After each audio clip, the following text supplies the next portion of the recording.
When you're dealing with domain names that are long, you want to use a tool called a shortener so that you can make it easier to post in social media. So I'll give you an example. Let's say we want to get our group link, which is quite long, right? So you will go here and you will copy it. And then you'll go to a tool called bit.ly.com.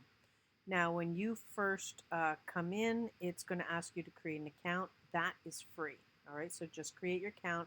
It'll take you to a dashboard like this. All you have to do at that point is click create and paste your long URL in.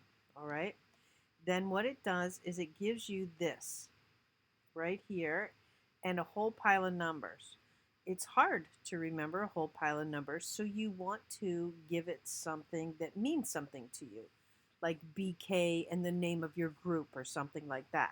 So let's say I call this BK Master Group, okay? And then I'll press return, and it tells me that's the new link. If what you're trying to type in already exists, it will say error link taken, and you have to keep going until you get one. You'll notice that you have it up here now, and then you can just click copy.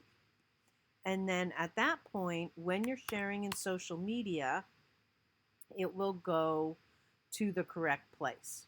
Okay? So now it goes straight into here. Alrighty, so that is how you shorten your link.